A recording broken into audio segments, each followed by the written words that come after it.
Good morning, Africa, good morning, the whole world, wherever you are across the planets of Africa, across Africa, in the continent of Africa, in the nations of Africa. Good morning, good afternoon, wherever you are in Australia, in Bangkok, wherever you are waking up, still sleeping. America is still sleeping, and yet America wants to put sanctions. Lift sanctions, it puts sanctions, it lifts sanctions. Good morning, all of you across in New York, in Washington, in London. This is Dr. David Matsanga for Punchline Africa TV, all the way from the capital city of the great United Kingdom. Good morning. Thank you very much for watching this show, Matsanga Africa Perspective. It is a show that brings African perspective from all the way from Harare, Southern Africa, SADC, Tanzania, London, Nairobi, all the way from Lagos, all the way from Nairobi, again Kenya, Tanzania, the liberation base of Africa. And in the general headquarters, we have our headquarters in Nairobi. Thank you very much. This morning, we shall be looking at Somalia. Many of you have been telling us, why have we neglected talking about Somalia? Somalia is a continent problem, is a problem of the people of Africa, and we must solve it as Africans. We have nowhere to run, nowhere to go, but we have to stick with it. It's part of us, it's part of our continent. They are our brothers and sisters, and we must find a solution. This morning, we woke up to the news that the United Nations Security Council, and especially America, they have been pushing for lifting arms embargo, which was slapped on Somalia. Has Somalia got the capability today to look after those arms? Where are those arms going to go? We still have active cells of Al-Shabaab very actively embedded within the Somali territory, still killing people, still maiming people, still raping people, and yet we want to lift an arms embargo on Somalia, which is not itself stable. Are these people thinking? Under Article Chapter 7 of the United Nations Security Council, a threat to peace can come from any threat where arms are given to a person who has no arms, who has no capability to control them. The arms embargo and the flow of arms in the Indian Ocean and the Red Sea could escalate the already high tensions that we see in Ethiopia, in Tigray, in Eritrea, in the Horn of Africa, in Mogadishu, in Kismayo, and the entire region, which is now being caught between starvation, armed conflicts, human trafficking, narcotic trafficking, and so many money laundering, which is taking place around that region. Therefore, Matsanga Africa Perspective this morning seeks to identify why we oppose. I have written a very organized article which you can get on my Matsanga Facebook and on Matsanga Leaks page. My pages have been restored. I want to say thank you very much. I worked day and night to restore my pages, and the total of the pages and the Facebook is 100,000 followers. Any minute I put my article, which are genuine followers. And I'm told Facebook was trying to get us out, to get the real people, not the ghosts that we have seen, that come up to tick our likes. So thank you very much, Facebook, for returning all my real people. And you can get that article there, why I think it is a blunder for the United Nations Security Council to think of lifting an arms embargo on Somalia. Before we start the topic, let me go through for us the headlines in Nairobi. make it away from there. And then we start off our topic with Nancy Omar from London, who will open the floor for us why she thinks arms should not be given to already terrible situation, or why she thinks arms should come, because if she has evidence that the Somali army is capable of keeping those arms, then we shall debate it here. Over to you, Miriam in Nairobi. Good morning, Miriam Ogutu. Good morning in Nairobi. Very good morning to you, and good morning to the panelists, and good morning to our viewers. Good afternoon, good evening, depending on where you're tuned in and you are watching us from. I'll take us through the headlines of the leading newspapers from Kenya and a few from the continent, and then we'll just get back to our conversation. The Star newspaper, Ruto, I will not tolerate graft in my government, says he will lead from the front, and anyone found culpable will pay the price. That story is on page 6. The high-profile corruption cases Haji dropped. That story is on page 4 and 5. Chepkut took matatu but told Biwott he flew. That is on page 3. Lifting ban, good for food security. Say feed millers. That story is on page 10. The Standard newspaper, freedom has come. At least 5 high-profile graft and criminal suspects are off the hook after their cases were lined up for termination by the DPP, who literally handed the mostly Kenyan Kwanza allies, whose campaigns slogans was freedom is coming, a major reprieve. The stories on page 6 and 7. Recruitment of 116,000 teachers starts next week. That is on page 8, and that is according to the Deputy President. Rigathi Gachagua, 1 billion Kenya shillings livestock wiped out. That is on page 21. What's Raila's game plan as he tours city? That is on page 10. The Daily Nation off the hook. The same story on page 7. Gashagua's good news for teachers on transfer policy. That is on the back page. And court slams break on Ruto's plan to hire CAS. Jobs that would have led to a bloated executive halted on a day PSC called applications. That story is on page 12. So quickly, some of the papers from across the continent. And the Daily Monitor from Uganda. Patients missing kidney opens hospital to probe. Okay, that is the main headline. The New Vision also from Uganda. Uganda gets Ebola vaccine. That is the main headline. And then The Nation from Tanzania, Tinubu presents manifesto to APC, NWC, and governors. And The Guardian also from Nigeria, INEC worries over insecurity as crisis toll APC, PDP, LP campaigns. The Guardian from I think this is from Zimbabwe. Ebola medics link up efforts in controlling Ebola spread. The Citizen from Tanzania, government ex-judges act on LST mass failures. And then Newsday from Zimbabwe, teachers for ED invade schools. Daily News also from Zimbabwe, Zim needs a third way, Seningamo. I think Seningamo or something like that.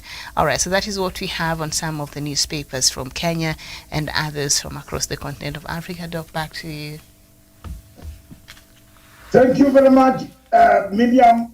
And let's set the ball rolling right now. And all of you, Miriam, maybe you have a background, a bit of it. Somalia, can you do that one for us? Then we can, or I begin from this side, so that we can begin our conversation. Okay, so Somalia has yet again urged members of the international community and the United Nations to consider lifting the arms embargo, arguing that the time has come for the world to have a robust debate over the matter for the sake of stability. For decades, Somalia has had attempts to have the UN lift the arms embargo, but all in vain, given the instability which is largely caused by Al-Shabaab and other local militia who are keen to topple the fragile UN-backed federal government, which is yet to set up systems for proper functioning. Recently, the United Nations Security Council rejected the push to lift the arms embargo slapped against the Horn of Africa nation, claiming the move could further escalate insecurity within the country. Somalia did oppose the move, citing various formidable reasons, and the country's foreign affairs minister says it's upon the world to now have a genuine debate and lift the arms embargo, which he maintains was working against the stability of the country. And yes, that is just the United Nations Security Council has regulated the purchase of weapons in Somalia owing to the fact that Al-Shabaab could take advantage and further destabilize the country. Al-Shabaab militants control huge swaths of rural, central and southern Somalia. Thank you very much. We are in the debate right now, Miriam. It is very clear that if you have not cleaned your house, surely your house is still burning. What Somalia is saying is equivalent to what Emperor Nero, after seeing the sins that he had made in the Roman Empire, he decided to burn Rome so that the smoke could be seen with this God, that God was up there. The purpose of Emperor Nero burning Rome down to ashes was to make sure that God sees or feels the smoke. Because he was being told there was a God, there were Christians who were praying with looking upstairs. So when Christians were praying, the mom told her, Emperor Nero, that these new Christians have got a faith, and when they pray, hunger will go, starvation will not be there, all other kingdoms will not come to conquer us. But Emperor Nero waited and didn't see anything. By panel, he decided to burn Rome. Nazi Omar, good morning. You have been an advocate and you have been explaining to us what happens and what is happening to Somalia in Mogadishu. You have also told us, as our expert, several times that the situation there was deteriorating and Al-Shabaab was still killing many people. Nazi Omar, take the floor.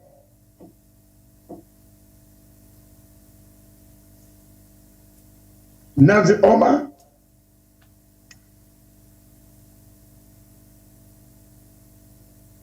Okay, Saxon. Yes, I'm here, sir. We are waiting for you. Please take the floor. Yes, thank you very much, sir. Yeah, I do think it's. I'm caught in between a hard and a rock place, to be quite honest. If we look at the recent events in Somalia, starting with Hiran region, there has been an uprising by the civilians of that region. They've said enough is enough. We're taking the fights to Al-Shabaab. This has been supported by the Somali government, has been supported by the local government, the regional government of Hiran, and it has been fronted by Mr. Jaiteh, the governor of Hiran region, and they have managed to do to clean a lot of grounds that have not been able to for the last 15 years. A lot of towns, not the towns, but the villages that have been segregated. They've managed to do a work that the international government or the African Union have not been able to do, or the rest of the world have not been able to give Somalia a hand in doing that. So in one hand, I think, yes, if the government had a strong military with the embargo lifted, they would not have to have a local citizen take the fight and being armed to fight the Al-Shabaab. But if I put it on the flip side, it's not settled. Somalia is not settled. We're not yet out of the woodworks. The fight against Al-Shabaab is actually now enticed by the Somali citizens saying we've had enough. Enough is enough. We need to get rid of the insurgents. But at the same time, there is still that conflict that is people are still worried about. Would it turn into tribal things? So I am caught in between hard and a rock place. Yes, for the government to be able to deal with Al-Shabaab efficiently, and they do need that embargo to be lifted. Otherwise, how are they to eradicate al-Shabaab from Somalia?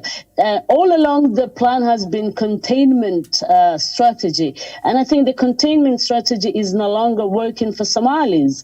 It has brought a lot of problems to Somalis.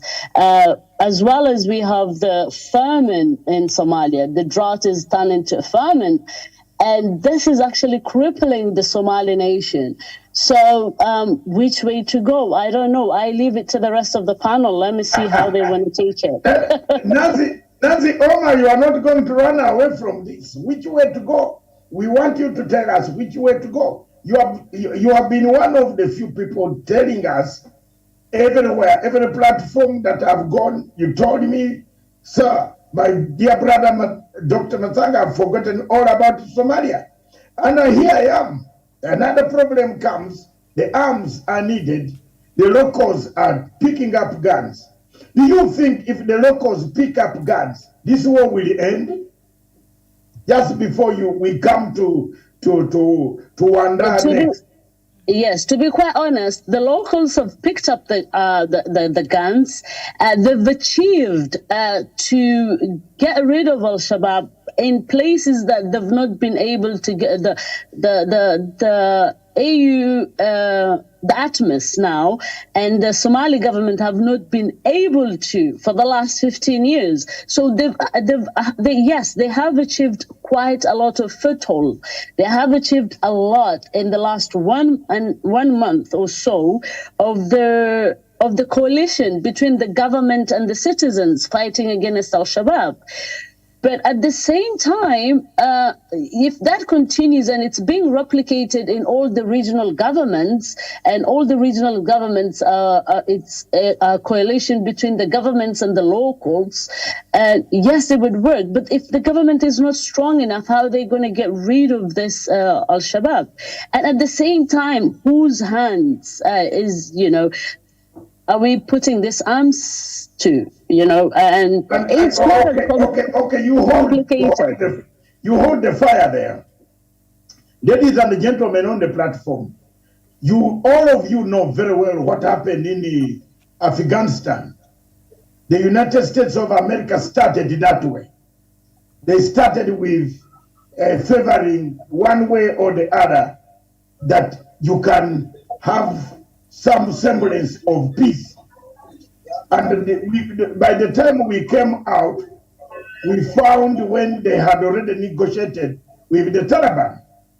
Nancy Omar, are there any signs that the United States of America, through its allies and through its proxies in the region, are negotiating with Al-Shabaab?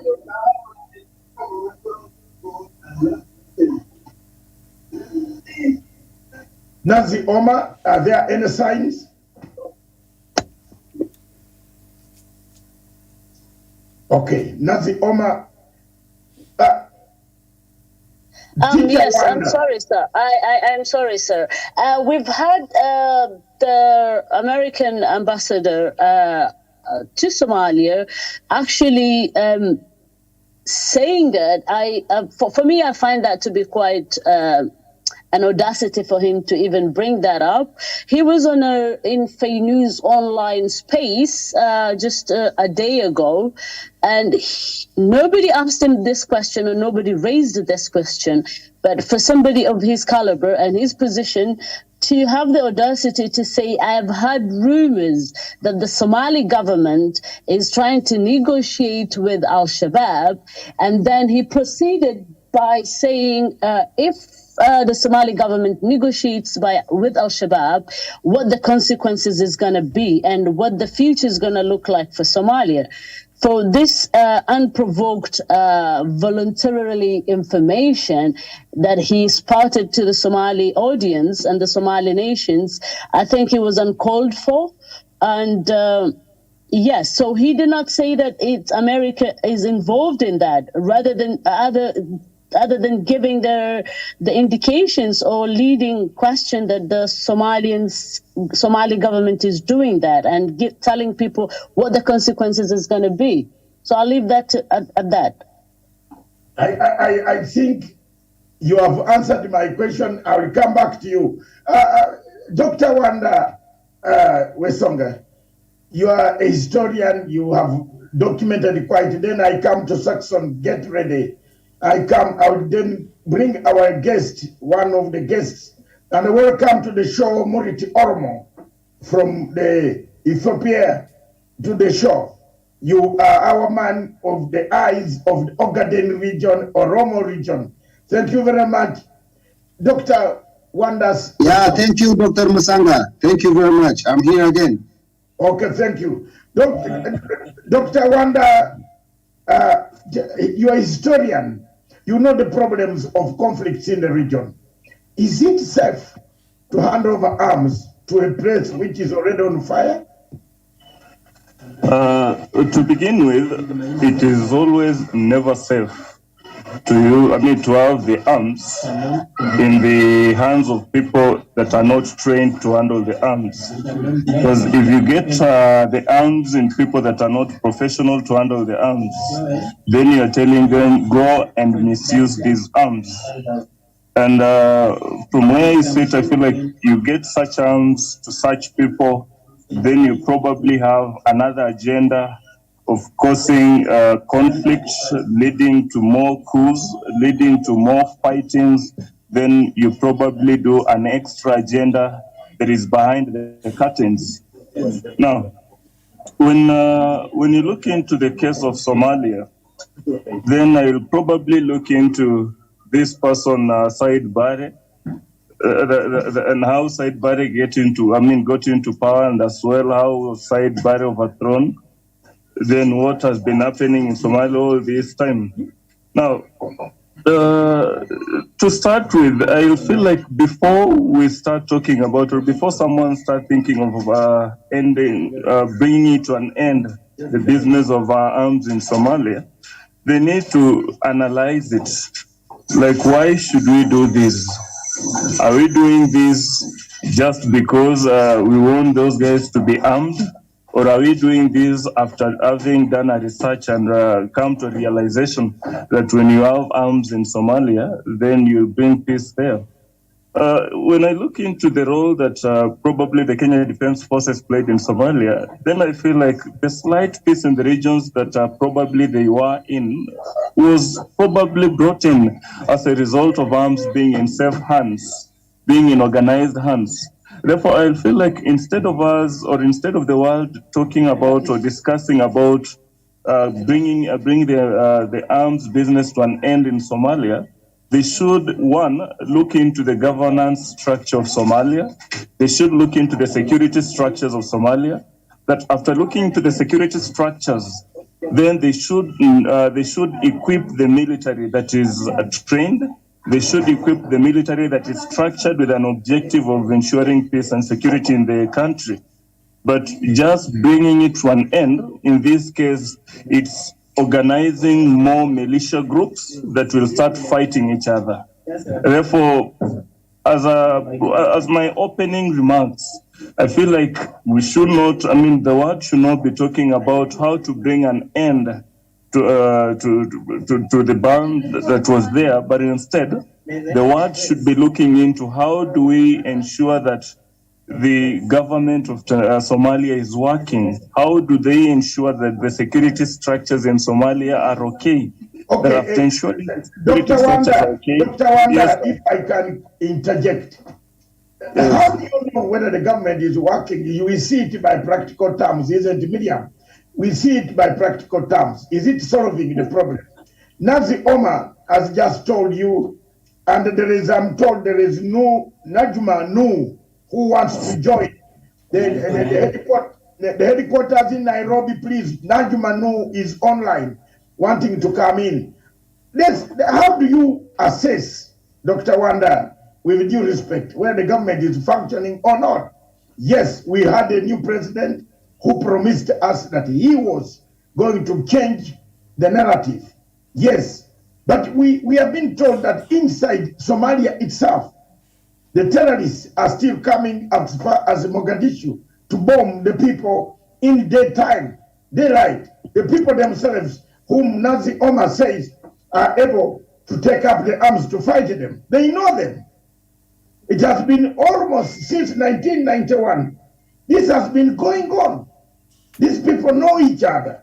Why haven't we resolved the conflict? So this is where, how do you know where the government is working or not working? Let me go. Yes. I mean, the only way that we'll be able to tell if the government is working is when democracy is working in that country, is when human rights are observed in the very country, of which all this goes back to the internal security.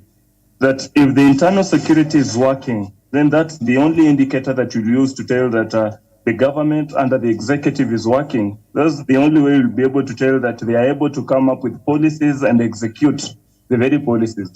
But for as long as human rights are not observed, for as long as people are being killed, for as long as we'll have buildings being brought down, that the legislature as a structure cannot come up with, cannot enact rules, cannot come up with the laws that are effective, that the executive will effect, then it tells of a story of a government that is not working.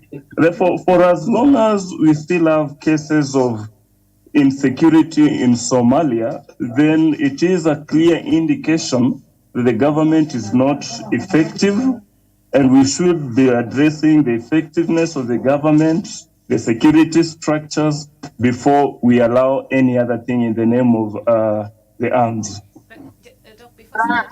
Sorry, can I just interject there?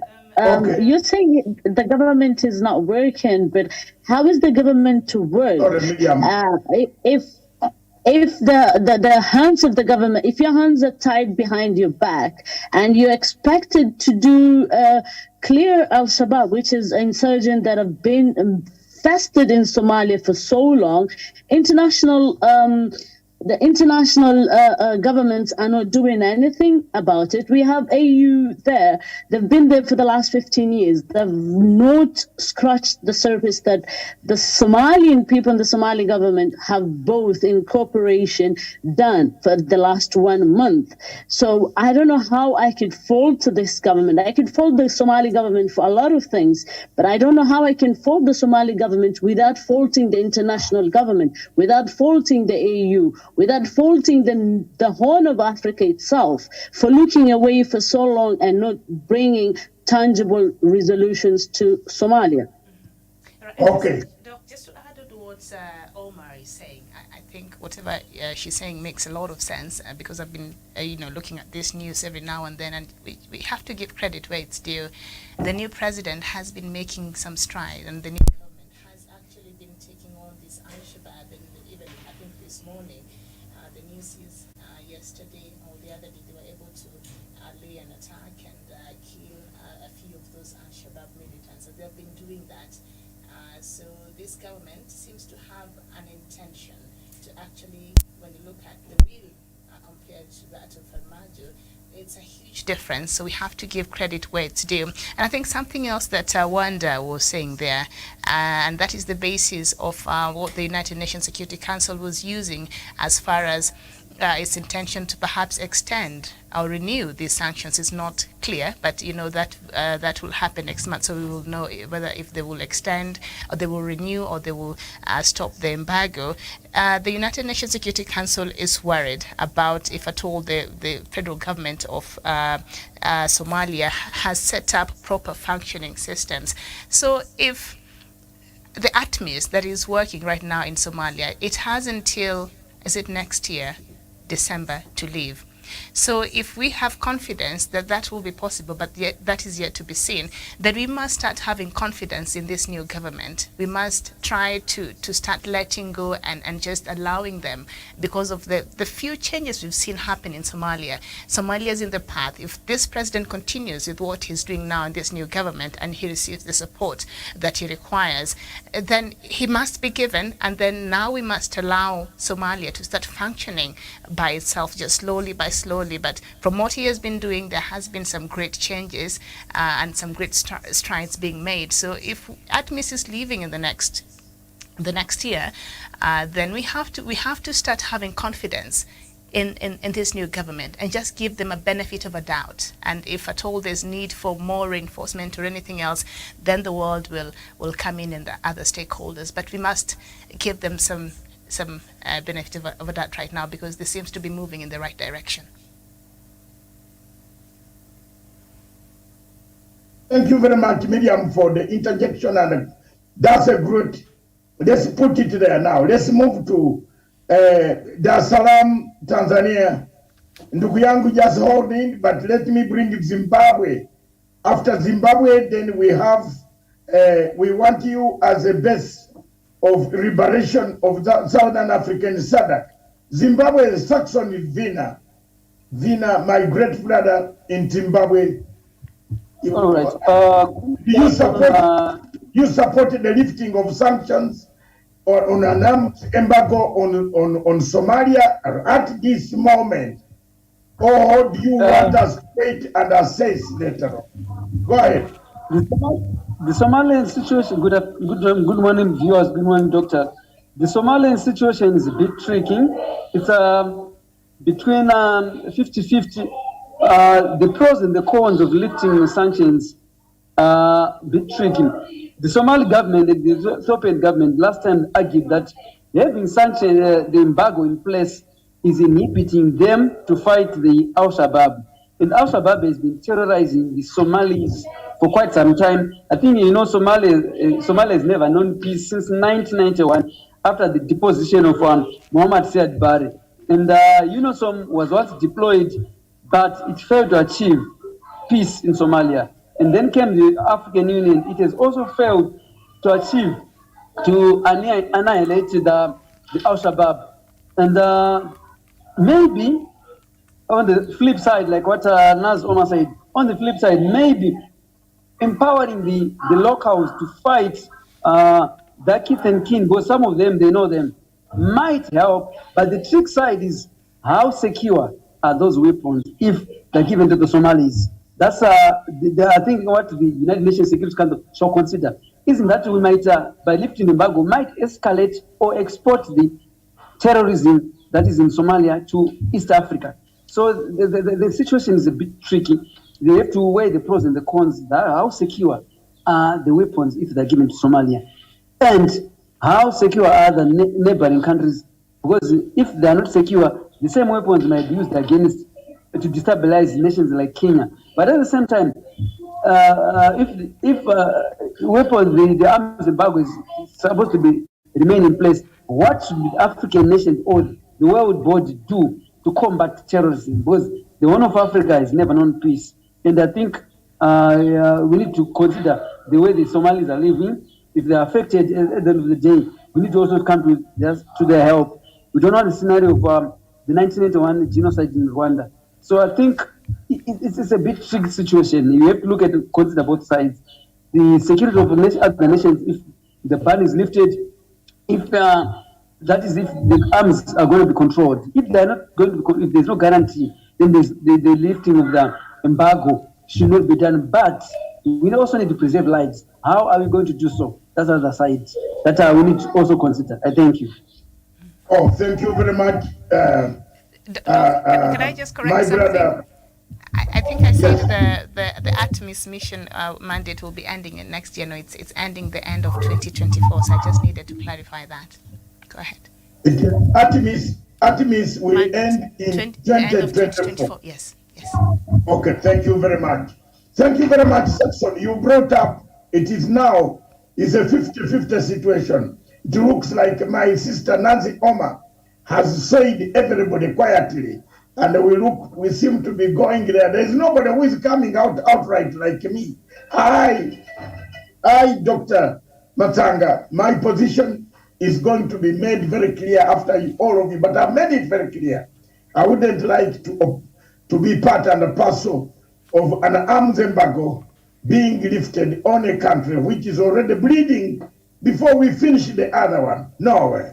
I'm not convinced. We should look for other strategies of ending the war. For example, employment. Unemployment is heavy in Mogadishu.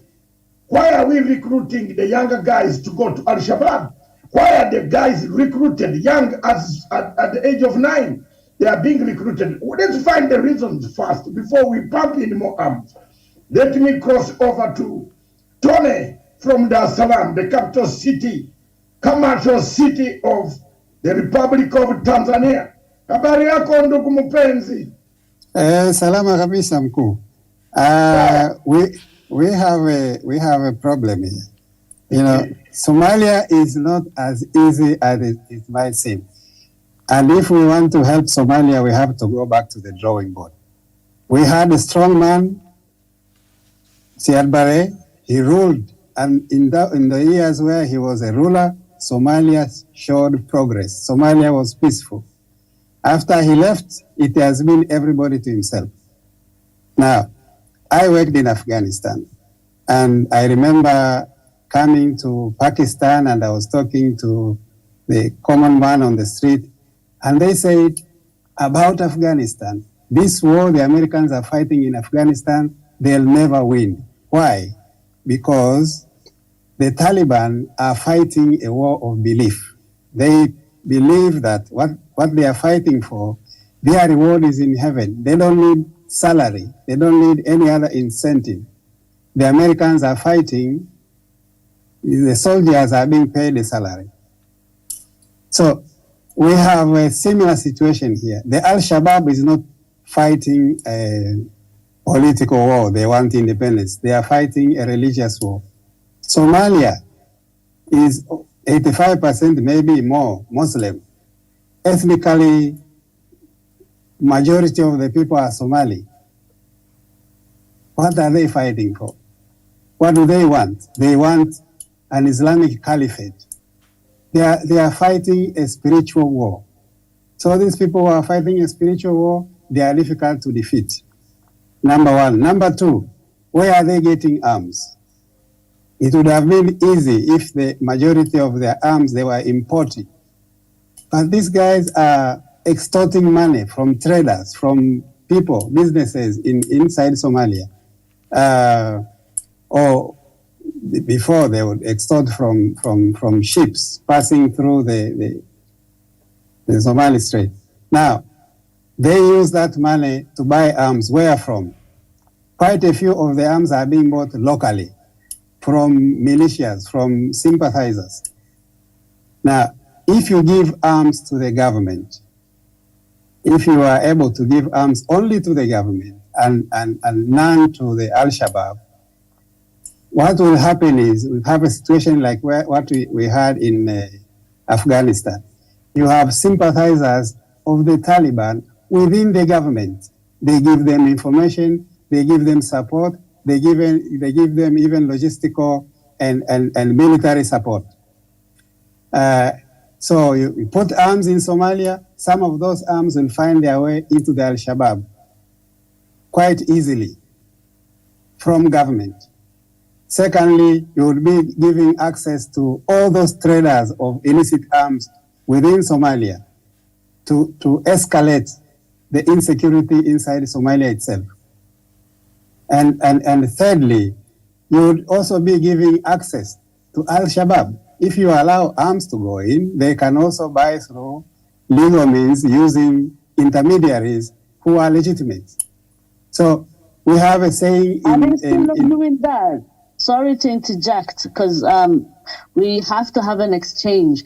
Al-Shabaab still not doing that, buying the arms, because who is supplying them the arms? And I'm sorry, we have Mr. Andre, who's the American ambassador to Somalia, actually saying and that for the last 5 years or so, Al-Shabaab has not been fighting, or Al-Shabaab is no longer with what they started out to be. Al-Shabaab has turned out to be a mafia gang that is extortioning money, and if they don't get their way, they do what they do best, bomb and run away. They have been doing that all along.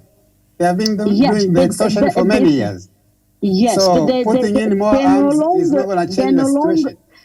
Yeah, but they're no longer fighting an ideology. They no longer know what they're fighting for. There is no ideology there, because if you're fighting an ideology, there is a way to handle that. But there is no ideology they're fighting. They're not fighting for Islam. But And if Omar, they're fighting for Islam, they're still killing Muslims. We have to agree that is the basis of the fight that has been ongoing there. But you have the American ambassador to Somalia, who's at the moment in Somalia, who has been in Africa since 1983, saying otherwise. He's saying that Al-Shabaab is no longer the Al-Shabaab that it was. Al-Shabaab is a mafia group at the moment. We have him on the record. That is his opinion.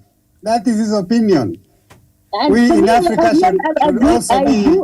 I do agree. They no longer have the vision or the... I like this. That is the type of debate I'm interested in. Miriam, pop in and let's pop in here.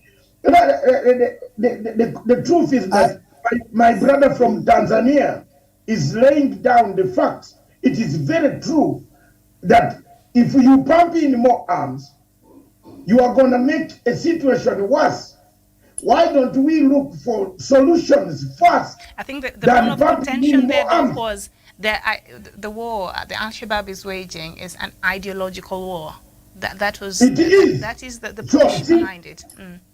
Miriam, since it is ideological. Omar is saying, from the information she has, that has since morphed into something else, which we can also agree with that other side. But that it came from an ideological, religious, push, which is an extremist view from the normal Islam religion that we know is of peace. It's different from that, and we have to agree. This terrorist group, that is what they push for. That is what advises why they do what they do. Okay. I would like to respond to something that Mariam. Yes, sir. Tony, before you come in, let's hold the horse. Nancy Omar has a point. You have a point, but let's look at who is making the double standards here. I think Omar's point is the double standard issue. Omar, if I'm not wrong, you are saying, Nancy Omar from London, you are saying the situation is being made worse by the Americans themselves. Where are these arms going to come from? Who is benefiting from these arms that are going to be, if they open the space, who is going to benefit? Do we make arms in Africa? Where are they? Which factory sells these arms? That is precisely my point. Yes. They've been there. They've not done any improvement. If I can just put into let's get Tony from Dar es Salaam to finish his point, and then you can interject or hold the horse for him. He's a very tough nationalist who has been in all battle-hardened areas, a security expert from Dar es Salaam, a journalist. He was in Kandahar. Please finish, and then you can hold him accountable. Yes, Tony? Yeah, we'll come back to the points raised about the source of arms and the motives behind the idea of wanting to lift the sanctions. But I think the purpose of this talk was to say, okay, is it beneficial for the sanctions to be lifted when the United States UN Security Council meets in November? And my contention is no, we are not ready, because what you have in Somalia is a fire. You have a fire and your house is burning. And instead of trying to douse the fire, you say, let's bring in more fire. At the end of it, we are going to burn everything down, and then the fire will stop. What I'm also saying is, I heard Miriam and Nancy Omar also talk about the recent advances made by militias with support from the government to capture and reclaim villages. In war, it is one thing to capture territory, but it's a completely different ballgame to keep the territory, to maintain. In the past, militias have fought against the Al-Shabaab and regain villages, but the Al-Shabaab will regroup and find ways to come back and reclaim. And with very serious repercussions. They kill, they destroy, they teach a lesson. I have also seen that happen in Afghanistan. There was a time when I was in Mazar-e Sharif and I heard horror stories, how the Taliban came to teach a lesson to a place where they had supported the previous government. So the territory or the gains that I've been seeing now in parts of Somalia in regaining villages, I think they are only temporary. We can also see what has happened in Ukraine. Russia has gained territory and slowly the Ukrainians are reclaiming territory. Anyway, what I want to say, seriously, you want to compare the Somali civilians and a little bit and part of a government that has been on war for the last 30 years to Russia? Come on. Yes, but the situation on the ground looks the same. Just come on. I'm just saying, it's different. Capturing territory is one thing and keeping the territory is another. A different thing. And I agree with you, Tony. But what I was saying is, and I think what Omar perhaps could be also saying in a different way is, these small gains that the government is making, can now the stakeholders, because we know it's not just, we cannot just blame the Somali government because we know the history and why Somalia is what it is today. Can now the stakeholders come in and support? Because they're saying that there has to be proper functioning systems. How can we now come in and help Somalia in setting up these proper functioning systems and these areas and these small strides that they're making? How can they come in and help to ensure that these areas that they have reclaimed remain so? You know, just support. But Miriam, my biggest worry here is this. The same countries that you are calling to come in and help where? They have been there since 1991. The only help that we have seen is my country, called Uganda and Kenya. Those are the two, and Ethiopia, before it collapsed into Tigray and Addis Ababa. So look at this. The only two countries that have stood, plus Burundi, that have lost men. We have widows in my country.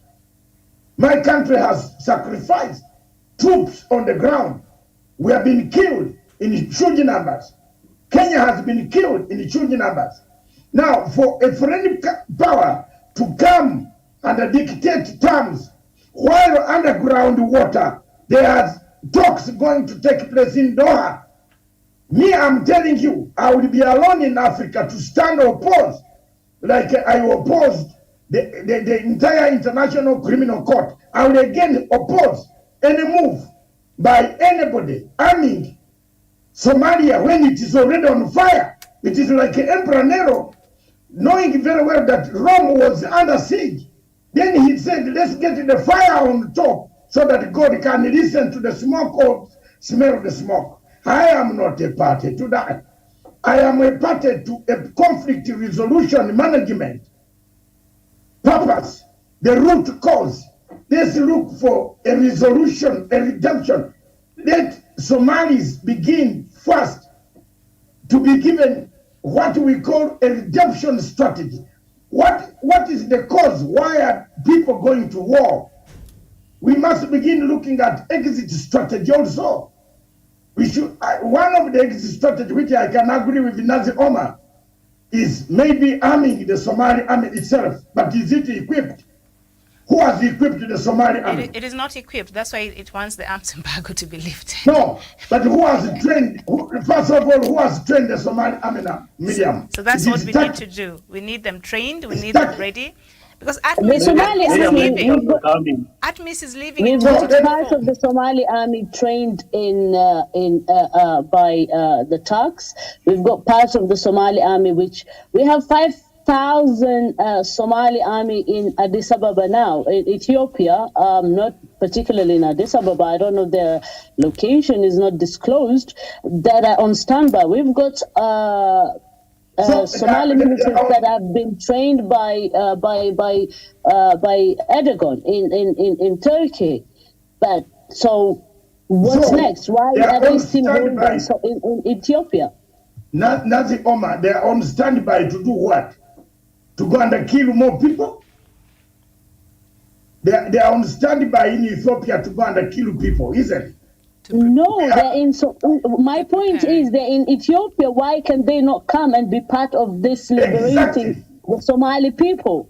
And that's what I'm saying. People putting their Somali government's hand, they're tying Somali government's hand at the back, and at the same time expect them to get rid of Al-Shabaab. Now the Somali nation, the actual citizens, are saying no. Even if he's my brother, here he is. We've had a lot of times that they've cleared a village and they come to another village, and the actual village is uprise saying, okay, this person is here, I know him, he's Al-Shabaab, take him. And actual families are saying, this is not my son, this is not my uncle, he's part of Al-Shabaab, and they're handing them over to the authorities. So but these people do need help. The world has to come and help Somalia. Whatever solution they're going to bring is about time.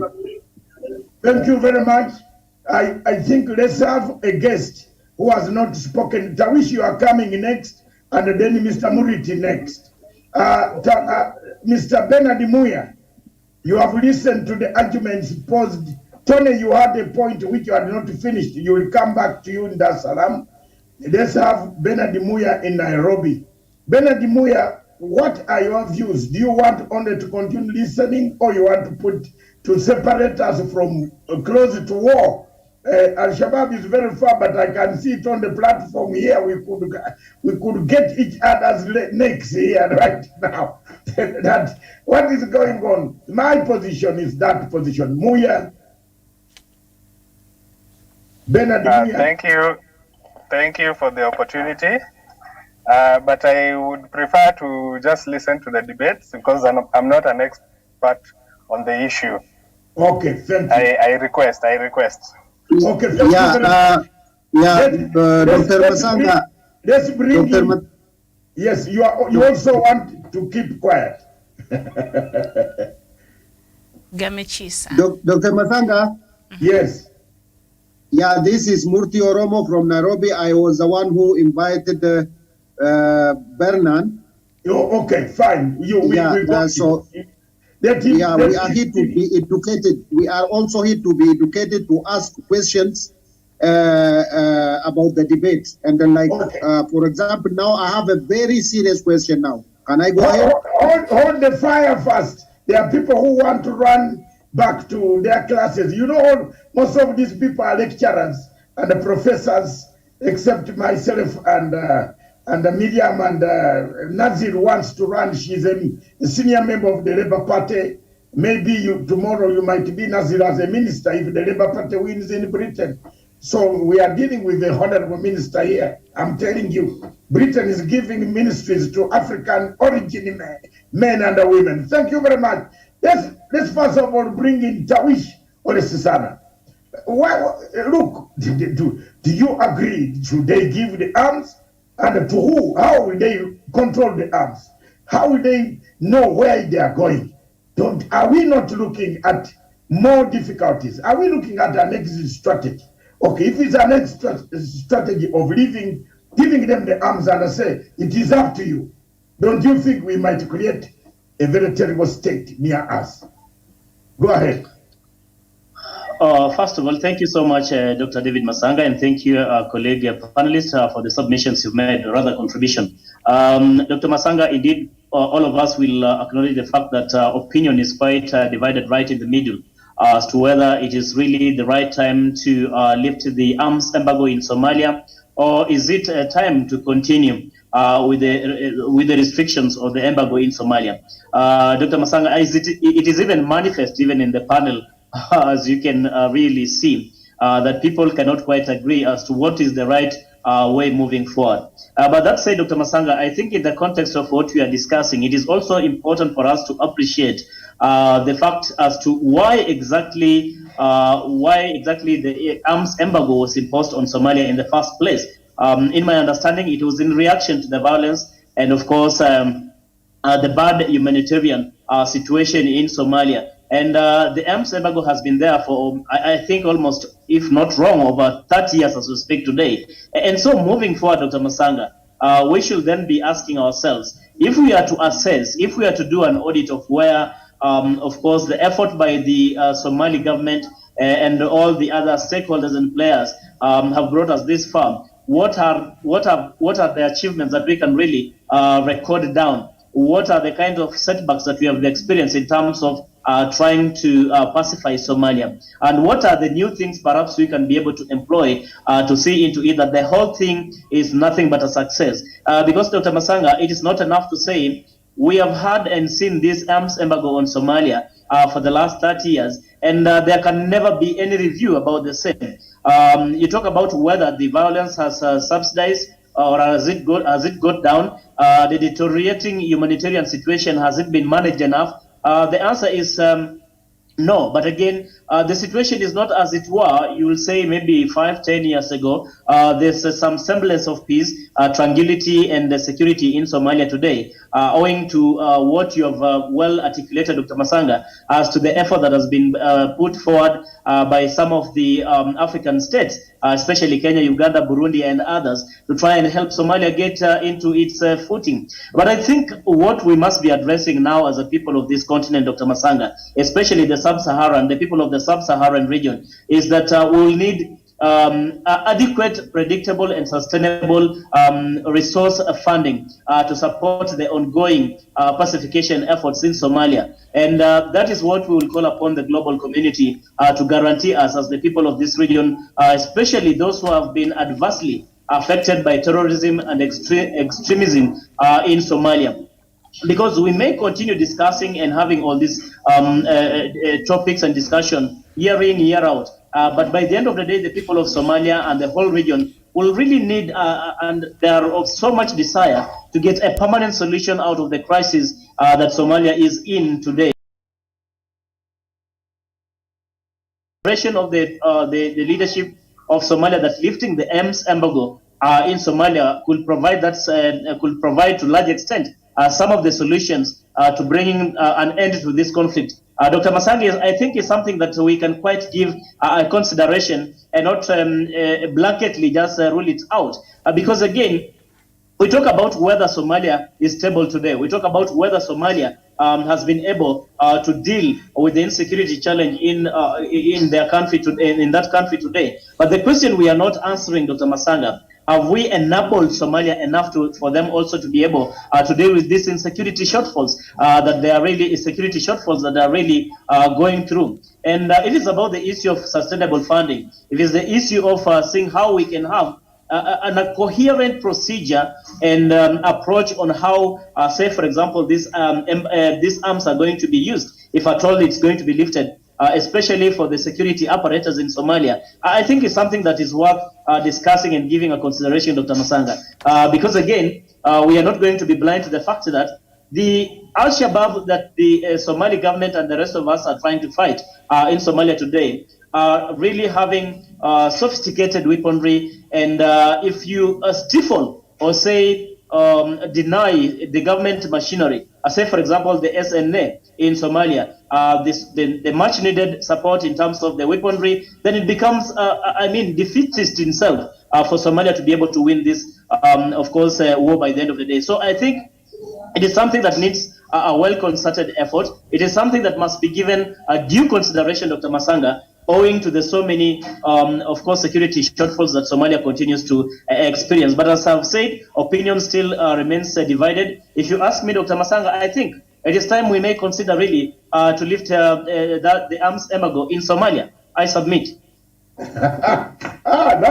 I am alone today. Even Tawish has disappeared. Thank you very much, viewers.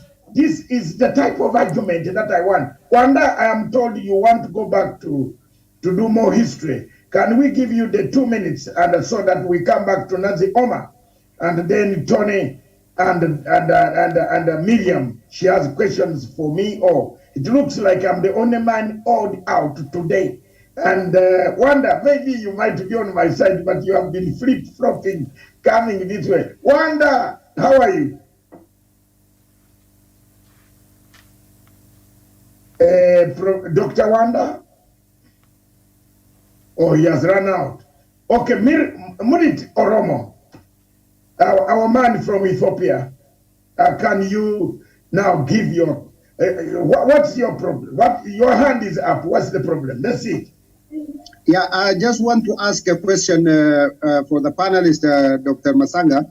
Yes. Yeah, we can hear that the opinion is divided on the subject matter. And my question is, as we all know, Somalia is a neighbor to Ethiopia, and there is a war raging in Ethiopia again. Everybody knows there is a war just next door, just next door to Somalia region of Ethiopia. The Oromo Liberation Army is fighting the government. So I can see a lot of guns already in the Horn of Africa. I mean, especially within these two countries. And the Eritrean government is also training some soldiers for Somalia. We all know. So, did you see all the dots here, and what the implication of the issue of our topic relates to the situation within the Horn of Africa? That's my question, so that it can be reflected. We are here to learn from you, so that we will look forward on how to, see what is going to happen to our people, and maybe advise our people. So thank you very much. What is exactly your question? Your question is, how does it affect the war in Ethiopia? Yeah, exactly. You know, as I said, is it what the subject matter you are discussing on? Is it related? Can it be seen related to the war going on in Ethiopia? Like, for example, just next to the Somali region of Ethiopia, and there's the issue of Al-Shabaab, the whole, the borders, neighboring borders. Within Oromia region, there is Oromo Liberation Army who is fighting for the self-determination of the Oromo people, recognized in some part of the world. So, how do you see the effects, maybe from the security aspect of what we are talking about? Thank you. Okay, I get your point, and I think the panel has heard. Miriam is usually the expert in answering those questions. I will try, and Miriam will also try. And whoever wants to try to answer the question, I think it will have a huge impact on what is going on in Ethiopia across the border. Already, whoever is planning this, and I want to tell you with international conspiracy theory, as I have told you that any student bringing me a certificate, a degree of international relations, I will hide under the table first, then tell him, whisper or her, that this is international conspiracy.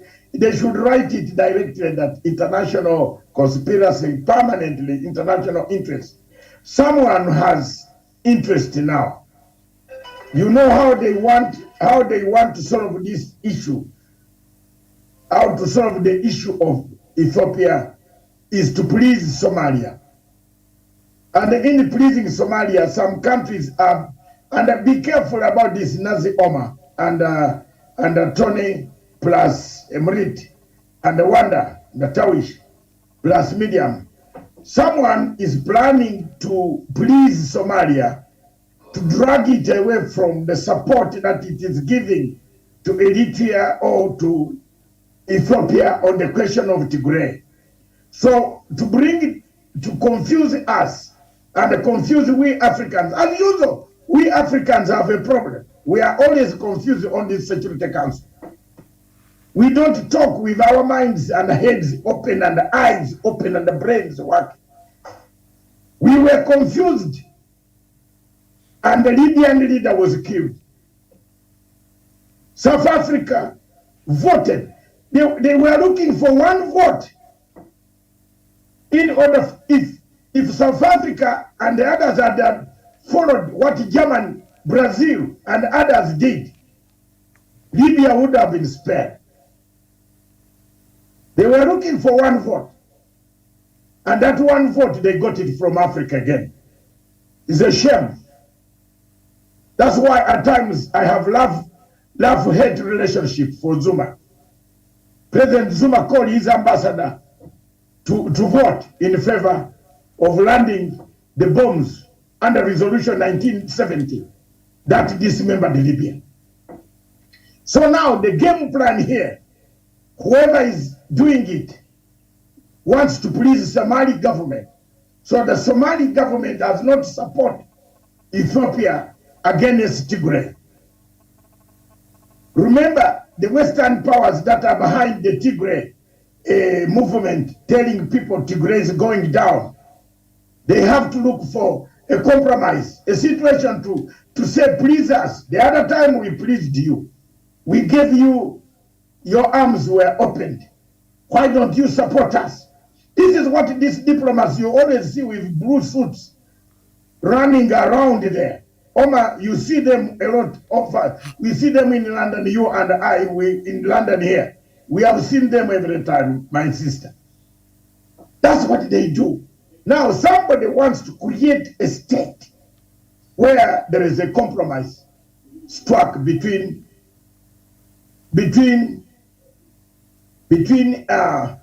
Somalia and the United States and other countries. Who is fronting? Can I answer the question of Muriti? Yes, that is what, Muriti, if you are not looking very far, look at me under the lips where I'm talking. They want to please Somalia by lifting the arms embargo so that Somalia either leaves supporting Ethiopia, then they have a right and they bring war. It could be that way.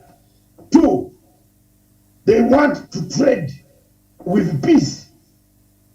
There is a peace movement going on. And please, don't underrate my words. There is a peace movement that is taking place in Doha. It started about 2 years ago.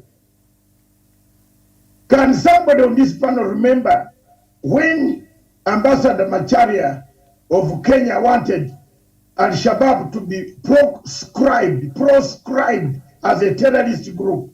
Kenya went to the United Nations Security Council to put Al-Shabaab as a terrorist group. Miriam and the panel, all of you from Dar es Salaam, London, Nairobi, Addis Ababa, wherever you are, United Nations, the first country that said no. You can't believe it. You know who said no? America.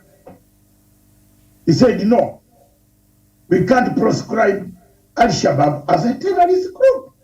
So, if you look at that, and yet all terrorist groups across Africa and the world all over have been proscribed.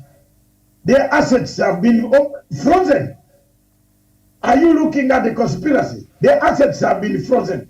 Why did we spare Al-Shabaab as we talk today? They have not been proscribed in the United Nations Security Council. Kenya wanted to push that. Kenya was rebuffed. So you tell me, I put you in the middle as we come to the second round and the final in the next 28 minutes. This is now the final round. I don't know whether Muruti, I have answered your question. Anybody who would like to answer Muruti's question, he said, how do we see, what does this subject matter of today link with the Ethiopian crisis? I think that's how I can see his question.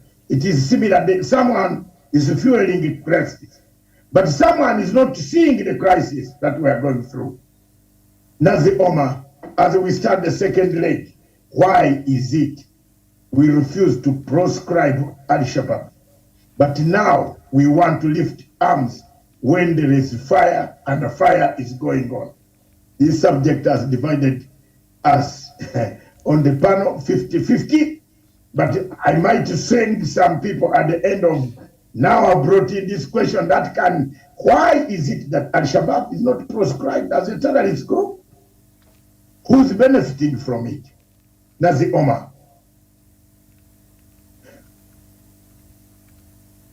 My sister Nazi Omar, be on the phone.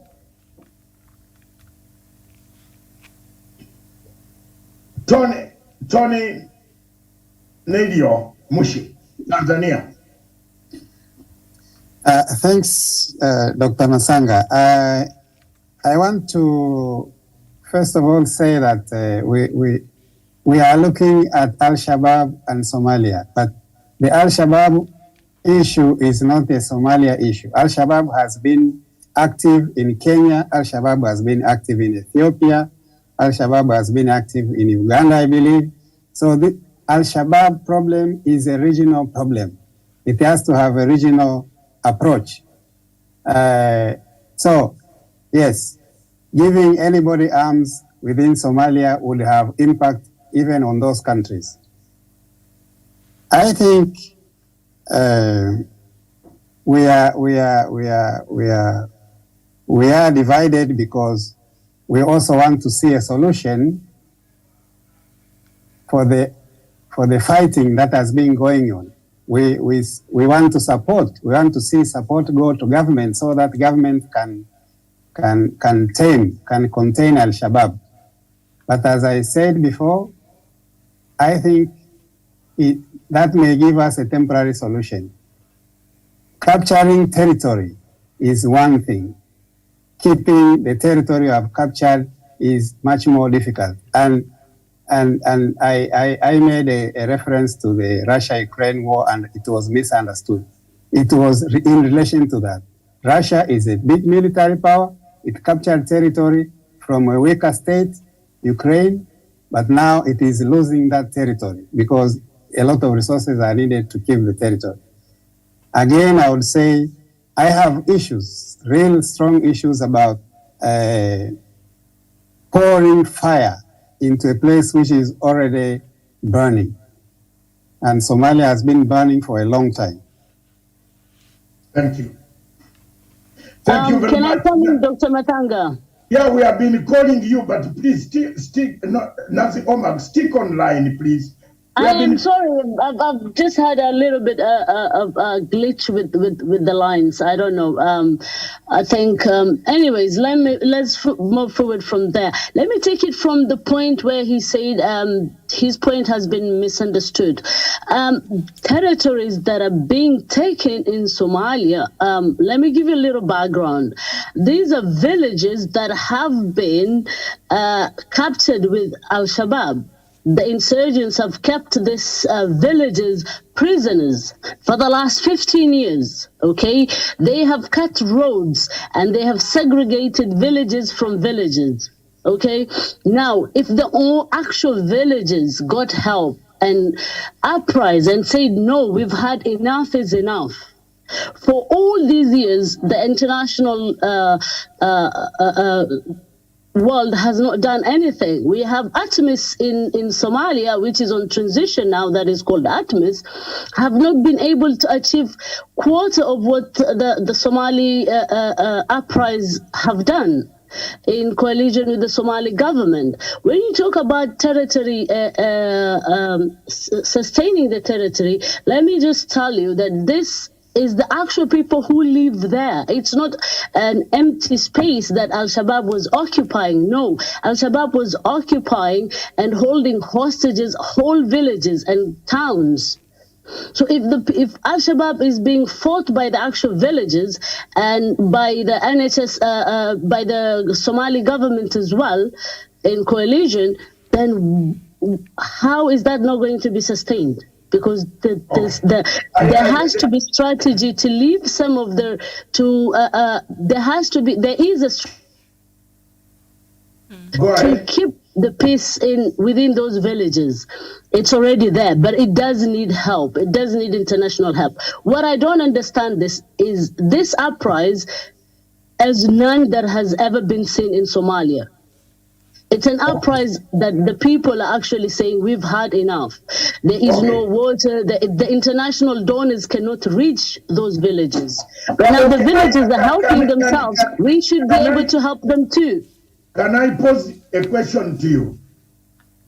Are some of the difficulties that the natives of Somalia have been receiving as a result of only Al-Shabaab, or because of the type of corruption that was embedded in the government of Somalia before? When you talk, yes, I'm going to answer you. When you talk about, there's two things, there's two tiers here. When you talk about Al-Shabaab as a different issue, when you talk about the fundings, the donor fundings reaching the ground on the grassroots, yes, there's a lot of bureaucracy, whether it's been put there by previous governments and in coalition with actually the donors themselves. There will be donations. So when Nazi, my sister, and now we are interacting.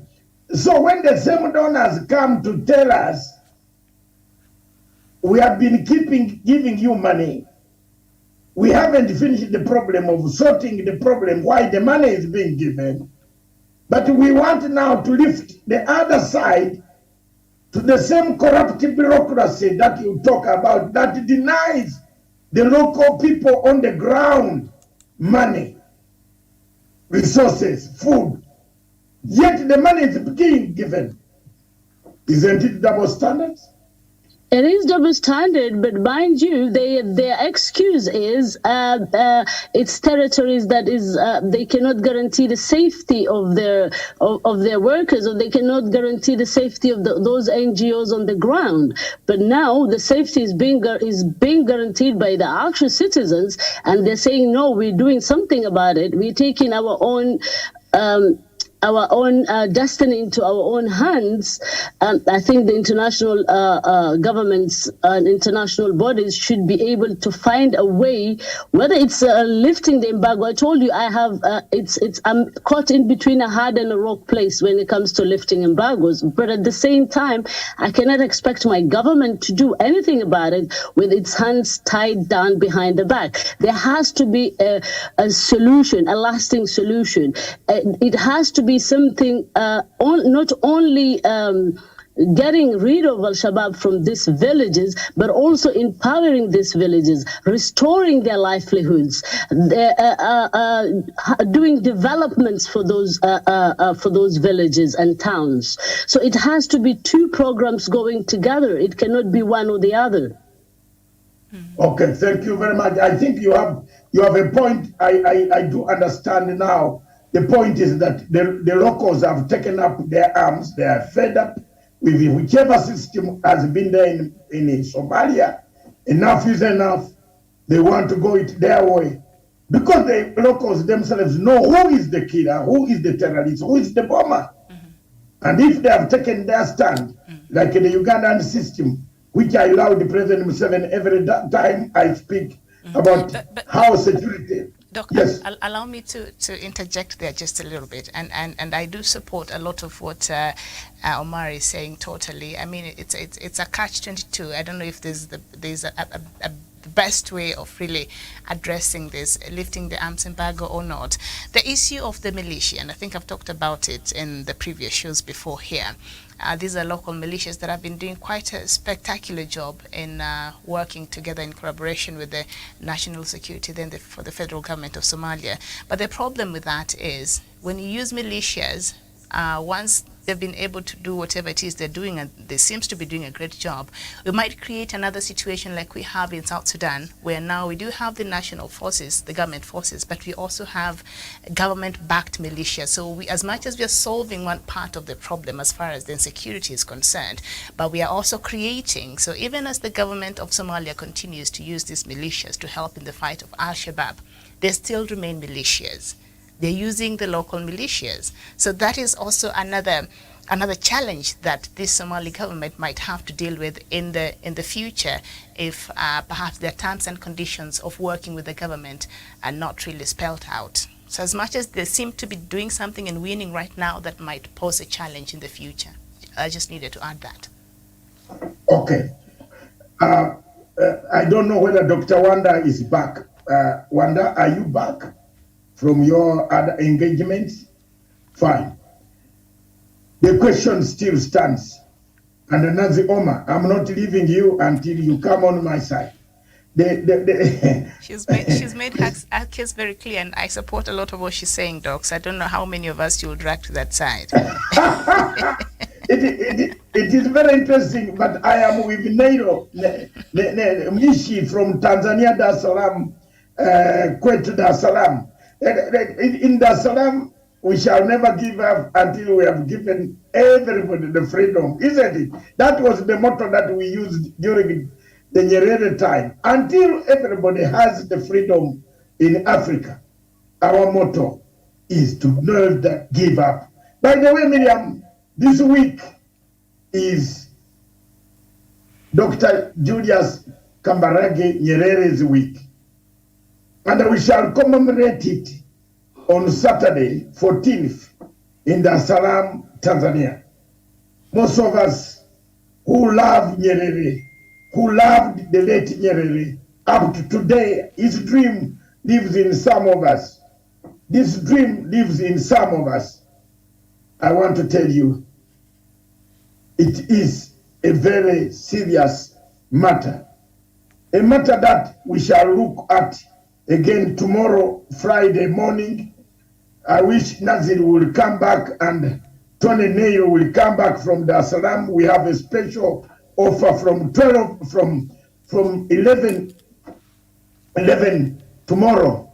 A special offer. You tell us more about Kambarage, Dr. Kambarage Nyerere, Mwalimu Kambarage Nyerere. Julius, my father of liberation. Now, Nazi Omar, you are not running away from this question.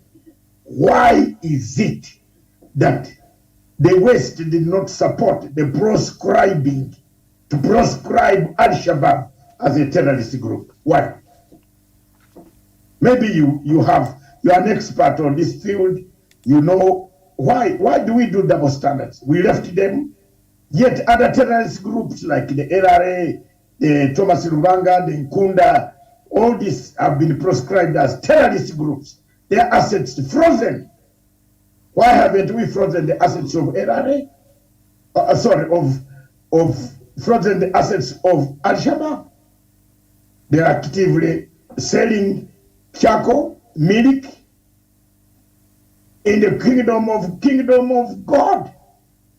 They listen to you. Nazi Omar. Right. If we go back into the history, you could see where did Al-Shabaab begin and where did Al-Shabaab, how did it change from what they were to Al-Shabaab? It's been a long transition. They've been one group to another group to another group.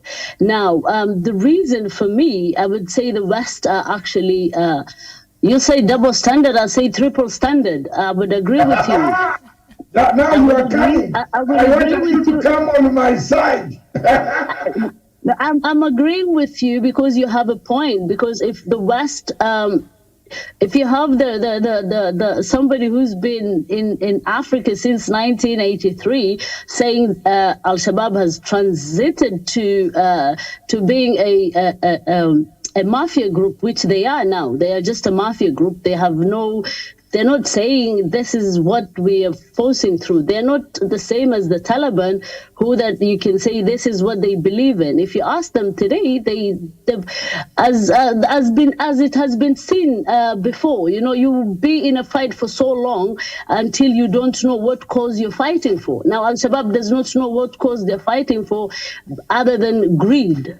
Now, why is the West triple standard? The West is triple standard as long as there is no stability, a true stability in Somalia, a true strong central government in Somalia. Remember, they're the ones who brought us the form of government that we have. They're the ones who have brought us all this regional governments. And as long as there is no unity and a strong central government in Somalia, I think they feel that Somalia I don't know, there is a conspiracy against Somalia, to be quite honest. That is what I feel. And West is behind that conspiracy. Not to see Somalia actually stand on its own 2 feet, but every now and then let Somalia a little bit crawl and then bring some another agenda to them and let them be confused by that. But that era has gone. It's been 30 years. We have said enough is enough. The Somali people have said enough is enough. We don't care about who or what. We want to take our own faith and our own future into our own hands. But now there is the tussle of the West and the East. The Arabs are with the West. There is the East issue. So this Somalia has become a proxy ground, a proxy war ground for the West and the East. And you know, where the elephants fight is the grass that is getting hurt. Okay. And they no longer want to be the grass. Okay, now there is something very interesting, Miriam. I told you I would swing the panel. But I'm still into empowering my government in Somalia. Okay, I'm still onto that. Something has just come in here. One of the people listening and watching us has said, and I read exactly what he said. If Saudi Arabia, the royal family of Saudi Arabia, and Saudi Arabia as a country sponsors different factions of Somalian fighting. And Qatar. They will keep, And Qatar. Miriam, what? Allegedly, even Qatar also does sponsor. Allegedly, but the person went further. One of our ardent listeners went further to say, and I'm reading from what he has said, not Matsanga. He says, they will keep that fire in Somalia burning because the oil well offshore the Somali coast is the very important asset for Saudi Arabia. They sit on the same tectonic. This is nani anaweza kuzungumza hii? Miriam, can you? Tectonic plate. Tectonic plate, the same, that if they start drilling the oil in Somalia, then Saudi Arabia will start drying up. If Somalia starts drilling the oil they have, Saudi is in trouble. They use United States of America protects that interest, and that's why they have to keep this country ever fighting. Voila. Now, Nazi Omar, Medium, you have heard that. You have seen the uniforms of Al-Shabaab. They are new uniforms. And have you seen the uniform of Saudi Arabian army? And the weapons they use, the reason why Somalia's government wants this arms embargo to be lifted is because even the weapons this Al-Shabaab use are quite sophisticated. You can't match what the forces have. Ladies and Somebody is gentlemen, supplying them. Somebody is equipping them very well. Yes, ladies and gentlemen. And that's why you need to lift the arms embargo to Somalia so we can fight.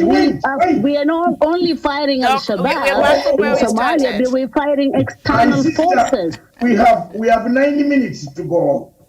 And we want to I just wanted to iterate the point that my sister made. We are not only fighting Al-Shabaab, we are fighting an external forces that are empowering this Al-Shabaab to cripple the Somali nation. And it's been long overdue. We are awake from our slumber. We are a nation that is awake and alert, and we are ready to take the fight to Al-Shabaab and whoever is doing that. We are no longer going to be the grass.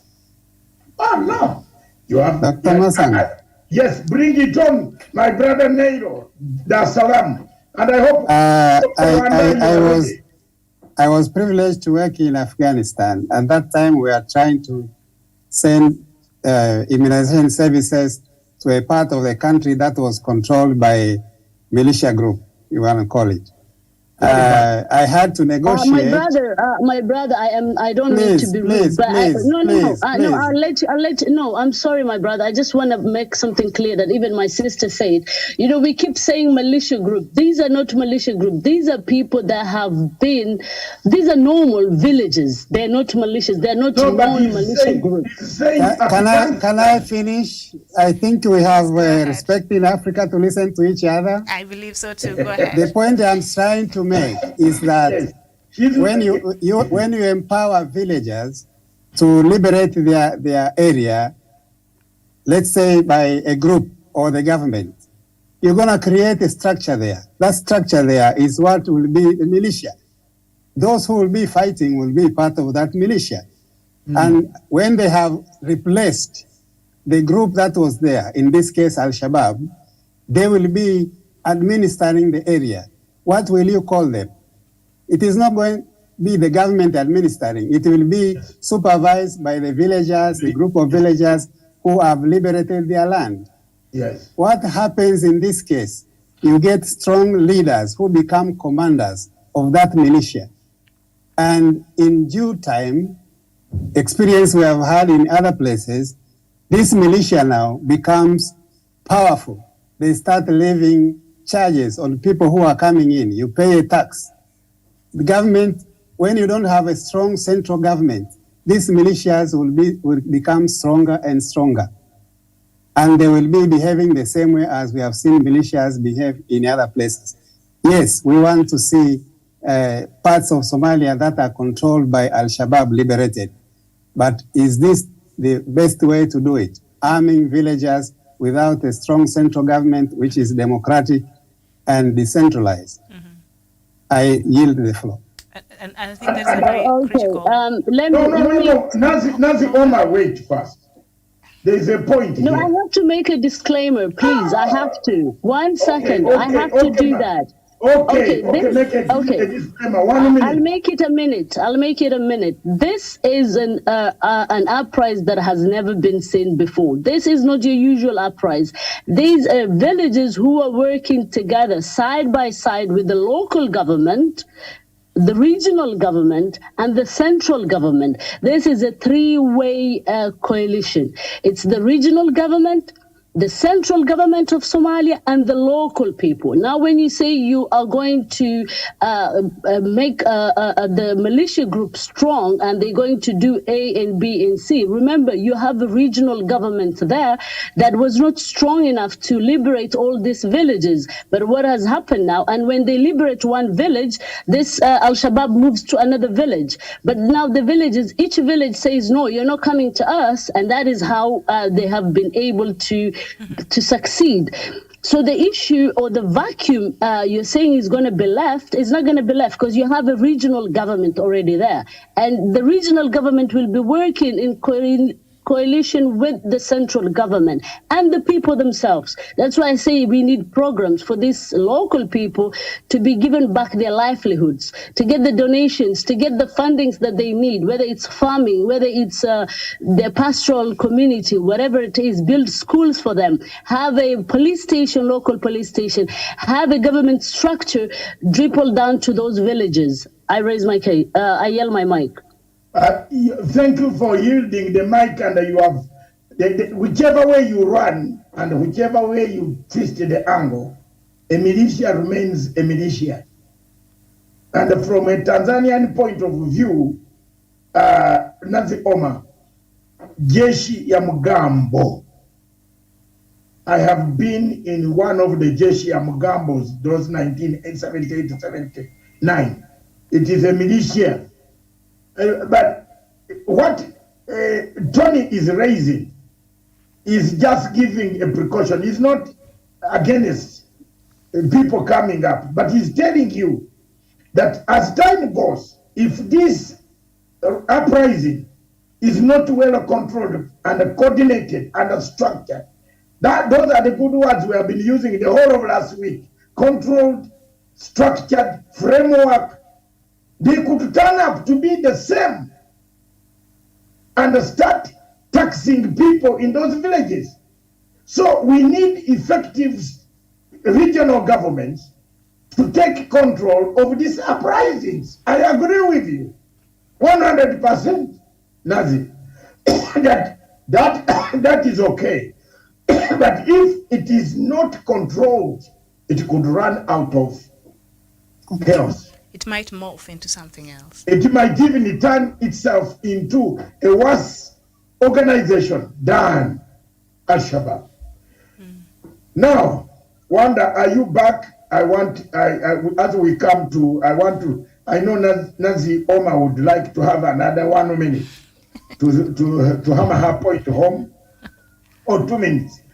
My sister and I always fight on space, and she controls the space, so I will not deny you the space here. But I want all of you to get a pen and read this book, Confessions of an Economic Hitman. Miriam, the Confessions of an Economic Hitman. That is a book written by Pickens, John Perkins. You will see. Just go there and read. You will find what we are talking about. The whole thing could be oil, and that oil lies in the same plate, and that is why since 1999, 91, nobody wants to liberate Somalia. Surely don't we have the arms to take every force? You see, Ukraine is regaining territory because we have taken all the manpower there. It is regaining territory from Russia. Why haven't we taken the same strength to make Somalia peaceful? I have a solution. And my solution is for Somalia to be stable, all the forces must prepare to exit. Prepare what we call exit strategy. And then go back to harness pastoral democracy. Pastoral democracy is one of the, have you seen Nancy Oma? If you start on pastoral democracy, it's the most deadly democracy that anybody can talk about. Very efficient, very organized, one religion, one custom, but there is the word pastoral democracy. Difficult to put together.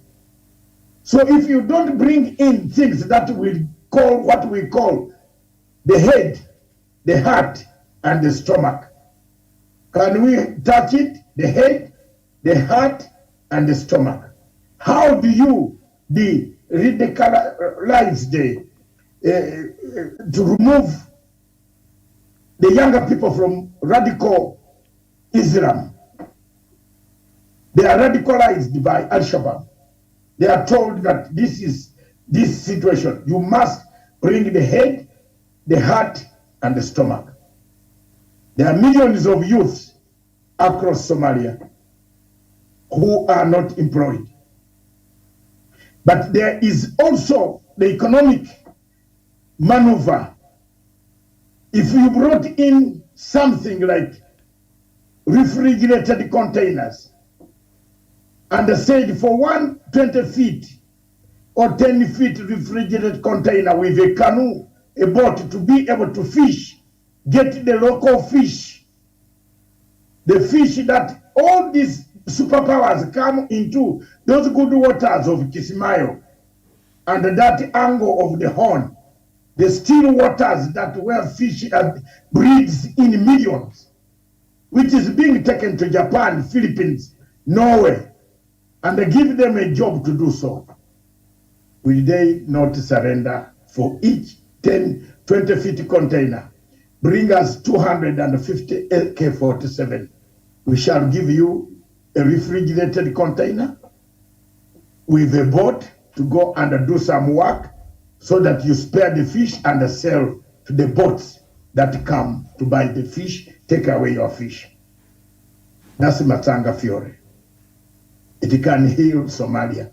Remember me for that if I'm not here today or tomorrow. That is the only way to heal Somalia.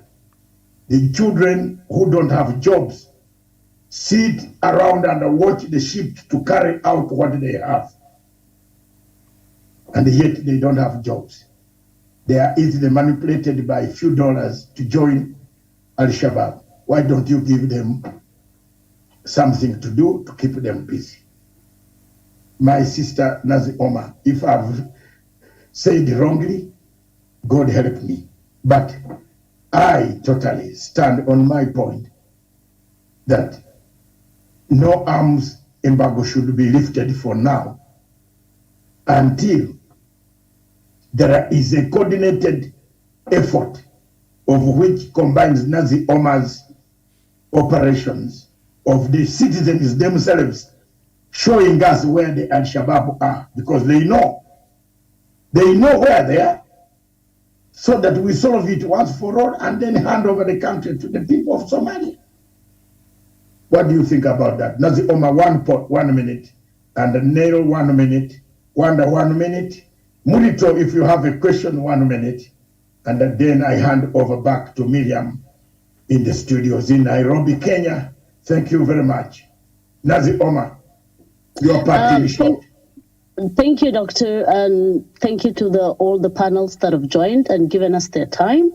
My submission to this, I do agree. My President Hassan Sheikh has spoken to the Somali religious leaders. He has brought them to the table, and he had a heart-to-heart talk with them, plead with them, telling them, whatever, I know you're doing a lot, but I want you to do more.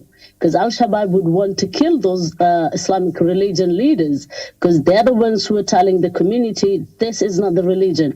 The community itself now know that these people are not having the ideology of Islam, but they're only mafia groups. Now, what do we need? What does Somalia need? Somalia needs help from the international community. It does need a genuine help. It does need a genuine uplifting. For the last 30 years, the Somali governments and the Somali people have been crippled by geopolitics from either one section to the other section. And I do not believe there is any government that has been genuinely to uplift the Somali people and the Somali government to be strong, for us to be back in our position where we were decades ago as the lions of Africa. This is where I would want to see the future of Somali and my nation, Somalia. And the only way to achieve that is honesty and political sanitization. But the people are ready. And once you have the people cooperating with the governments, before there was no trust between the local governments and the central governments, the local people with the central governments and the regional governments. But now the people have put and entrusted the central government and the regional government, and they're standing side by side. But you have ATMIS who are only at the moment transporting the bodies. Remember, these people who are being killed are still Somalis. The ones who are being called Al-Shabaab are still Somalis. The ones who are fighting are still Somalis, the young Somalis. So do the international world and the international community really wants to see Somalia back on its feet, genuinely. So we do not need fundings. We do not need donations. We can do it on our own if we are left at our own accord. Somalis can rebuild Somalia. We have enough resources. We have enough strong-headed entrepreneurs. We are all over the world. We can build our nation back. But the geopolitics, we've had enough of it. And Al-Shabaab, yes, it's been implanted in Somalia to cripple Somalia. And the idea of containment is not working for us anymore. Thank you. Well, thank you very much. Johnny, your last word only, please make it half a second or 1 minute. But from you, Dar es Salaam, Tanzania, pale tulikuwa Msasani, baba, ndugu yangu mpenzi. Salamia watu. As an African and a Tanzanian, I feel Somalis have suffered enough. They have suffered a lot, but I'm afraid they will continue to suffer unless we put some specific plans in place that would guarantee, if Somalia is given the wherewithal to fight Al-Shabaab, and the villagers are equipped to drive Al-Shabaab out, there will be an exit strategy in which we are able to ensure the villagers are disarmed. Otherwise, we may create another problem in Somalia that will go on for another 30 years. I yield the mic. Thank you, Dr. Wanda. Muriti Oromo, greetings. Yeah. Thank you, Dr. Matsanga, and all the panelists.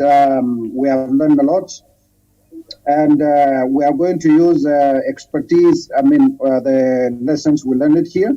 But on the topic matter, I would incline to hear the side of Dr. Matsanga and our brother from Tanzania. Definitely, we want a stable Somalia, but it is better if we don't rush in doing things that might even be used against the stability of that country. So thank you very much for the time and the thoughts you have put in our minds. Okay, thank you. Bernard Muya, your comment. Thank you very much. I've actually learned quite a lot in this session, and I would support Naz's point that the government should be given the arms to be able to fight Al-Shabaab and all the other planted groups that are operating in Somalia, so that they can now go offshore, do the fishing, drill the oil, get the economy back on its feet. Thank you so much for this session. Okay.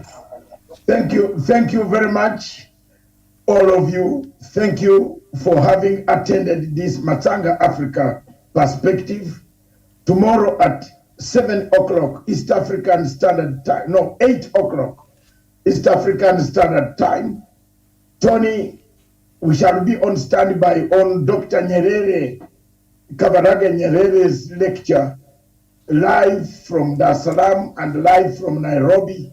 If you want to join in and give your views on how you know Dr. Julius Kabarage Nyerere, please do it. And I expect Nancy Oma, we finish before 9 o'clock, so that we can join our usual Friday, the space, which is going to be hot tomorrow at 9. So, Tony, prepare your notes. You are the key man. We shall give you the microphone all the way from Miriam will give us a leeway from Nairobi, and the signal will be sent to wherever you are to listen to many speakers, including myself, PLO Lumumba. We are trying to do something on this special day before 14th in the morning. So thank you very much, but let me do a takeaway before I hand over to Miriam Ogutu.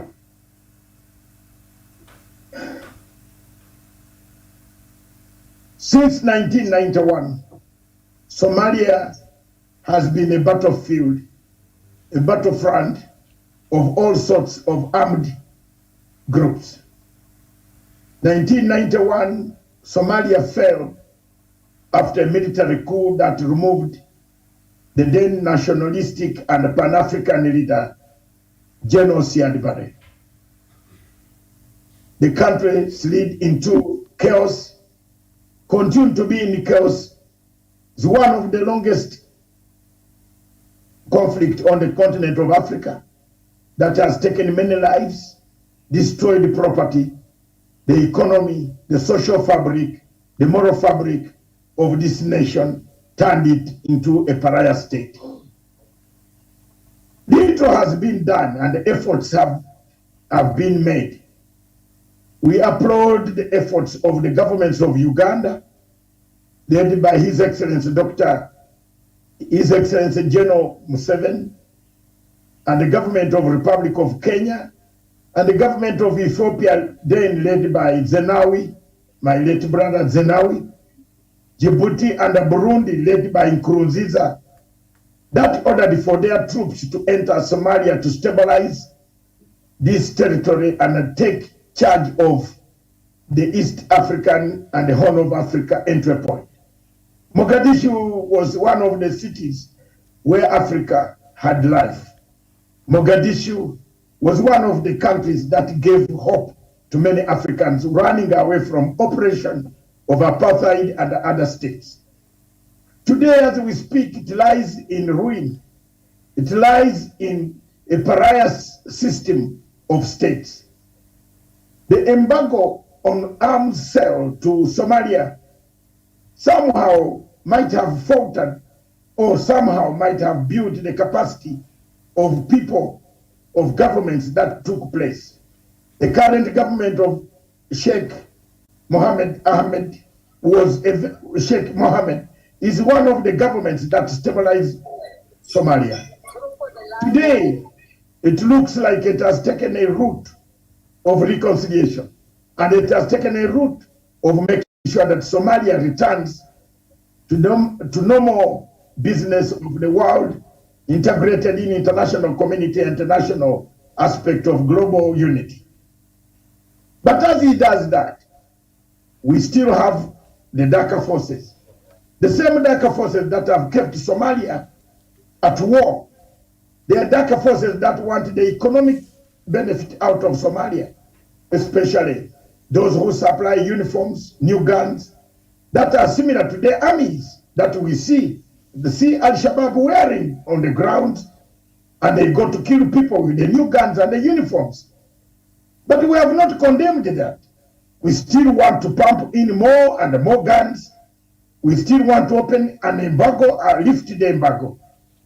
Are we sure that this embargo, once lifted, the arms will not reach the hands of the people who should not have those arms? Are we sure that we are leading to another catastrophe? Are we sure that the militias or the people, the citizens, let's not call them militias, we call them the citizens, are they standing up, uprising against Al-Shabaab? How controllable are they after they have gained the power and removed Al-Shabaab? Would they not turn into another Al-Shabaab to ask for taxes if they are not moderated? The world looks on as Somalia bleeds. The United States of America takes hop step and jump and a retreat policy. It removed its army from Somalia. It has left a shell of Somalia without being guarded. It has left us on our own as Africans. As Pan-Africans, what do we do to get ourselves out of this quagmire that we found ourselves, although it was externally planted on us? Are we ready to move forward? The answer is yes. Africa will move one day, and one day alone, Africa will rise and shine again. Let's not lift the guns. For those who don't want the lifting of guns like me, an armed embargo lifted, have a point to make. To say we have seen it elsewhere, where arms were lifted, embargo was lifted, and arms became a source of conflict. If you want to find that, I suggest you read the book, The Confessions of an Economic Hitman by James Perkins. You will find the answers. And I thank you very much, all of you, for watching Matsanga Africa Perspective, a program of Punchline Africa Television, broadcasting live from London to Nairobi, where Miriam is on standby. May God help our country. And I thank all the panel. Good afternoon. God bless.